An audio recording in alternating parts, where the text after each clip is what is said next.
Hi, welcome to the positive trends Indian recipes. வீட்டுக்கு பக்கத்தில் இருக்க பெட்டி கடையில் கூட கிடைக்கக்கூடிய அந்த குட்டி குட்டி பால்கோவா நோ ஆயில் நோ பாயில் எப்படி பண்ணுறதுன்னு பார்க்கலாமா? வறுத்த உப்பு கட்டில் தான் எடுத்திருக்கேன். இது எல்லாத்துக்குமே தெரிஞ்சது. கடையில் வந்து நான் ஒரு பாக்கெட் அளவுக்கு வாங்கியிருக்கேன்.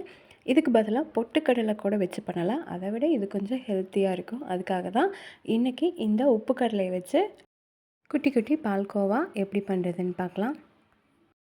இந்த உப்புக்கல்ல பாக்கெட் வந்து 200 கிராம் அளவுக்கு நான் வாங்கியிருக்கேன். இப்போ இது மேலே இருக்க தொலியெல்லாம் நம்ம எடுத்துடலாம். அது வந்து நம்மளுக்கு தேவையில்லாதது. இதை எடுத்துகிட்டு நான் உங்களுக்கு காமிக்கிறேன். எனக்கு இந்த உப்புக்கல்லையோட தொலியை வந்து எடுக்கிறதுக்கே எனக்கு 10 நிமிஷம் ஆயிடுச்சு. இப்போ உப்புக்கல்லையோட தொலியெல்லாம் எடுத்து இதை இப்போ ஒரு மிக்ஸி ஜாருக்கு மாற்றிட்டு நான் வந்து நல்லா நைஸாக பவுடர் பண்ணி அடிக்கணும். பொட்டுக்கடலை மாவு எந்த அளவுக்கு நம்ம நைஸாக அரைப்போமோ அதே மாதிரி நல்லா ரொம்ப நைஸாக வந்து அரைச்சி எடுத்துக்கலாம். இதை அதுக்காக ரொம்ப நேரம் வந்து மிக்சியில் போடணுங்கிற அவசியம் இல்லை.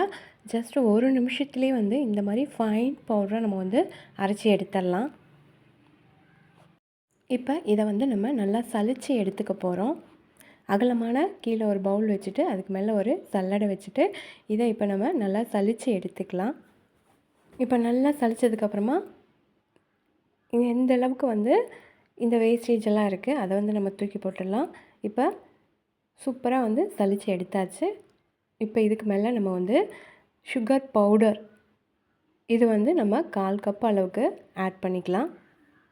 200 கிராம் வந்து உப்பு கடலைக்கு 100 கிராம் அளவுக்காவது நம்ம சுகர் ஆட் பண்ணோம்.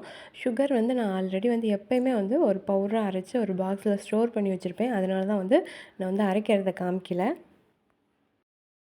இது எல்லாத்தையுமே நல்லா கலந்து விட்டதுக்கப்புறமா அதே அளவுக்கு சுகர் எந்த அளவுக்கு எடுத்தோமோ அதே அளவுக்கு நெய் வந்து உருக்கிட்டு எடுத்துக்கலாம். 100 ml அளவுக்கு நெய் வந்து எடுத்துக்கலாம்.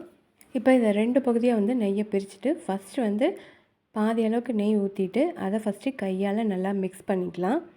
அதுக்கப்புறமா மீதி இருக்க நெய்யை வந்து ஃபுல்லாக ஆட் பண்ணிவிட்டு ஃபுல்லாக மிக்ஸ் பண்ணிக்கலாம். சுகருக்கு பதிலாக நம்ம வீட்டிலே பண்ணுறதுனால நாட்டு சர்க்கரை கூட ஆட் பண்ணிக்கலாம். இல்லை கருப்பட்டி இல்லை வெல்லம் கூட ஆட் பண்ணிக்கலாம். உப்புக்கல்ல அப்படியே சாப்பிட்றதுக்கு அவ்வளோக்கு யாருக்குமே அந்தளவுக்கு விருப்பம் இருக்காது. அதனால் இந்த மாதிரி கொஞ்சம் ஸ்வீட் சேர்த்து செஞ்சு கொடுங்க. எல்லாருக்குமே வீட்டில் இருக்க எல்லாருக்குமே ரொம்ப பிடிக்கும். 100 ml அளவுக்கு எடுத்த நெய் வந்து கரெக்டாக போயிடுச்சு. நம்மளுக்கு இப்போ இதை ஒரு பிடி பிடிச்சா இந்த மாதிரி நல்லா பிடிக்க வரணும். அதுதான் கரெக்டான ஸ்டேஜு. இதுக்கப்புறமா நம்ம வந்து இதை இன்னொரு பிளேட்டுக்கு வந்து நம்ம மாற்றிக்கலாம். நான் வந்து ஒரு அகலமான ட்ரே எடுத்திருக்கேன். இதில் வந்து நான் பட்டர் ஷீட் வந்து மேலே போட்டிருக்கேன். எதுக்காகங்கிறது நான் வந்து இன்னும் கொஞ்சம் நேரத்தில் சொல்லிடுறேன்.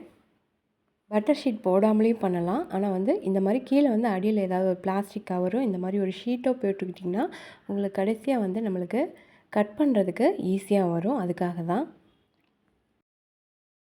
இப்போ இதை வந்து நம்ம வந்து நல்லா வந்து ஷேப் பண்ணிக்கலாம். அதுக்கு இந்த மாதிரி ஒரு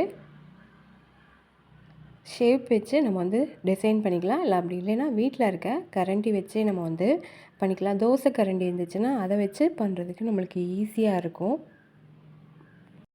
நான் ஸ்கொயர் ஷேப்புக்கு கட் பண்ணுறனால இதை வந்து இந்த மாதிரி நான் வந்து ஷேப் பண்ணிக்கிறேன். இதை இப்படியே கூட நம்ம லட்டாக கூட பிடிச்சி சாப்பிட்டுக்கலாம். அப்படி இல்லை இந்த உதிரியாகவே இந்த மாவை அப்படியே கூட சாப்பிட்லாம். டேஸ்ட்டாக தான் இருக்கும். நம்ம ஈக்குவலாக ஷேப் பண்ணதுக்கப்புறமா இந்த மாதிரி ஃப்ளாட்டாக இருக்க தோசை கரண்டியை வச்சு இந்த மாதிரி நல்லா வந்து ப்ரெஸ் பண்ணி விடணும். கேப்பே இருக்கக்கூடாது. நல்லா அழுத்தி ப்ரெஸ் பண்ணி விடணும். இதுக்கு வந்து டைம் வந்து ஒரு 5 நிமிஷத்துலேருந்து 7 நிமிஷம் வரைக்குமே டைம் எடுக்கும். சீக்கிரமாக பண்ண முடிஞ்சால் 5 நிமிஷத்துக்குள்ளேயே சீக்கிரமாக ரெடி பண்ணிடலாம். இப்போ கரெக்டாக ஷேப் பண்ணியாச்சு. நான் எதுக்காக அடியில் பட்டர் ஷீட் போட்டேன்னா இதை இப்போ வந்து நான் அந்த பிளேட்டில் இந்த மாதிரி இழுத்துக்குவேன். ஏன்னா வந்து நம்ம கட் பண்ணும்போது நம்மளுக்கு வந்து கேப் வேணும். அதுக்காக தான் வந்து நான் அடியில் ஒரு ஷீட் போட்டிருக்கேன். இப்போ பெட்டி கடையில் கிடைக்கிற மாதிரி அதே ஸ்கொயர் ஷேப்புக்கு வந்து கட் பண்ணி காமிக்கிறேன் நான் உங்களுக்கு. வேணுங்கிற ஷேப்புக்கு நம்ம கட் பண்ணிக்கலாம். இதை டைமண்டாக கூட கட் பண்ணிக்கலாம். கட் பண்ணும்போது கொஞ்சம் பார்த்து கட் பண்ணுங்கள்.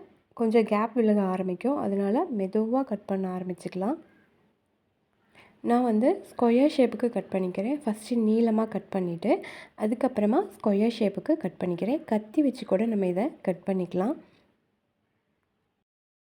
டேஸ்ட் வைஸ் பார்த்தாலும் இந்த பால்கோவா வந்து சூப்பர் டேஸ்ட்டாக இருக்கும்.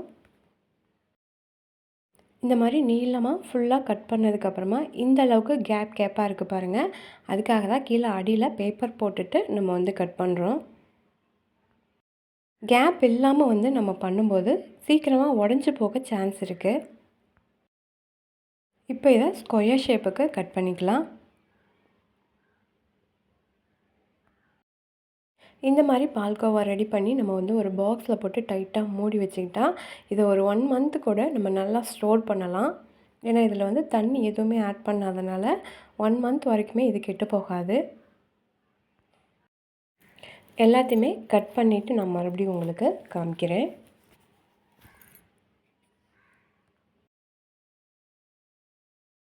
இப்போ கட் பண்ணியாச்சு. இதில் ஒரு பீஸ் எடுத்து காமிக்கிறேன் பாருங்கள். சூப்பரான பெட்டிக்கடை பால்கோவா வந்து வீட்டிலையே ரெடி பண்ணியாச்சு. ஒன்றா எடுத்து இந்த மாதிரி சர்க்கிளாக பண்ணி காமிக்கிறேன் பாருங்கள். சூப்பராக இருக்கும். அதே டிசைன் தான், அதே டேஸ்ட்டு தான் வரும் நம்மளுக்கு. பெட்டிக்கடை டிசைனும் பெட்டிக்கடை டேஸ்ட்லேயும் அதே மாதிரியே தான் வரும். ஏன்னா பெட்டிக்கடையில் கொடுக்குறது இன்னும் கொஞ்சம் டால்டா கூட சேர்த்திருப்பாங்க. ஆனால் நம்ம இந்த வீட்டிலையே வந்து ரெடி பண்ண நெய் தான் வந்து நம்ம பண்ணியிருக்கோம். அதனால் ஹெல்த்தியானது கூட. மீதி இந்த மாதிரி உதிரியாக இருக்கிறத மறுபடியும் நம்ம வந்து ஷேப் பண்ணிவிட்டு கட் பண்ணிக்கலாம். இந்த மாதிரி ஈஸியான ரெசிபி பிடிச்சிருந்தா நம்ம சேனலை மறக்காமல் ஒரு சப்ஸ்கிரைப் பண்ணிக்கோங்க, லைக் பண்ணுங்கள், எல்லாருக்குமே ஷேர் பண்ணுங்கள். மறுபடியும்